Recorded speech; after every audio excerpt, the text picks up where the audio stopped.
edition of TCM Graduate TV. I'm Kenton Sefcik, registered acupuncturist. This is episode 45, and today we're skipping all the way down from stomach 36 to stomach 40. Now, we have to give some honorable mentions. They don't make my heavy hitter list, and I'm going to tell you why. So stomach 38 is typically used for frozen shoulder.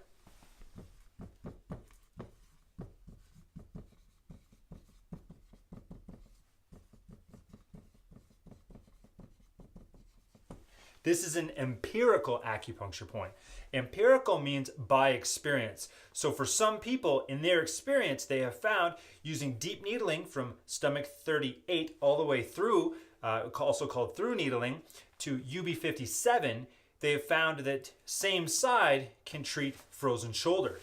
However, it doesn't always work that way. And if you review some of my first 4 or 5 videos on TCM Graduate TV, I talk about how key or command points work, and that will help explain how possibly why maybe stomach 38 might work if maybe there is a deltoid attachment problem. However, up inside the joint might be better off going kind of closer to the ankle joint, something like stomach 41. So stomach 38, not on my heavy hitter list because it doesn't get the job done every single time. Couple other things.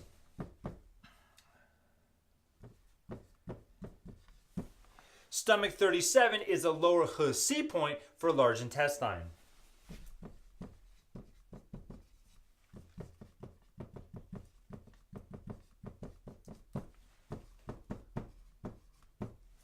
While stomach 39 is a lower He point for small intestine.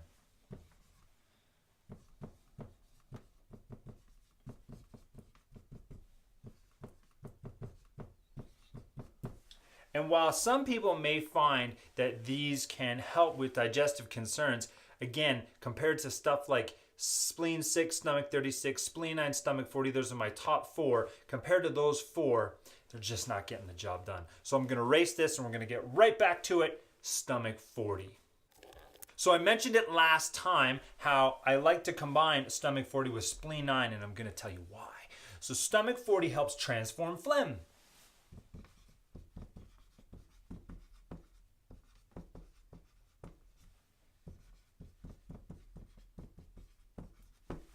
It also does a very good job of transforming phlegm in the chest.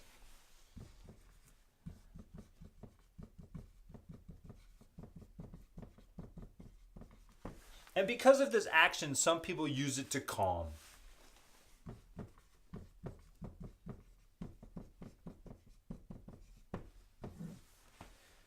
Now, the whole reason I do TCM Graduate TV, the Strength of TCM podcast, TCM Graduate TV, Instagram, all this business is to improve your confidence. I want you to feel so confident in your TCM style acupuncture that you don't have any fear or doubt that you need to jump ship to another style. If you want to practice another style, by all means, go ahead. But don't do it out of the lack of confidence or lack of knowledge in the TCM style acupuncture. So that's why I'm here. I was heavily mentored for a year and a half out of college. I had 600 patient visits and 700-hour practicum. I was just bolstered up so much that I felt like I had so much confidence in this style of acupuncture. And what I do is I make it simple because it was taught simply to me. And we're going to go through this again and again. And that's the whole point. Say on my podcast, the whole point of the podcast and everything I do is to drive you absolutely insane that you say, yes, Kenton, I know this already, that every single time we see heat, it's an LI4, LI11, DO14. Those are my best options.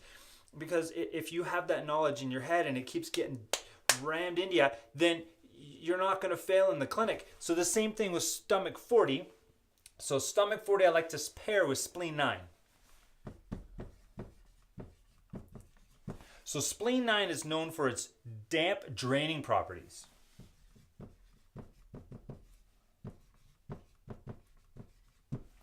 Other things we can combine stomach 40 with is PC6. Again, helps open up the chest, calm the spirit. If there's phlegm involved or phlegm misting the heart, even in extreme cases, it's really, really good combination. And if you've got a lot of digestive concerns, you can do all of them. So what I mean by that is you can do spleen 6, stomach 36, spleen 9, and stomach 40. So if I have a patient and I suspect phlegm, spleen 9, stomach 40 combo. If I have a patient I suspect damp, spleen 9, stomach 40 combo every single time.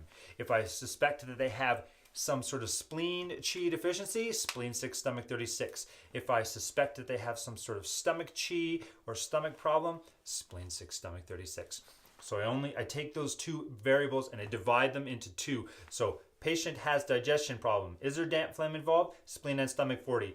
Is there spleen chi deficiency involved? Spleen 6, stomach 36. Should I do all four? Sometimes I need to. However, I like to just tell the body specifically what to do, maybe one thing, and get that dealt with, and then I switch gears to the other thing. Hopefully this helps you. Again, it's all about the confidence I have in you, and it's all about the confidence I want you to have in yourself. And I just want to remind you that safety is king, bedside manner is king, and results are king in that order. Thank you for watching my videos. We'll see you on the next one.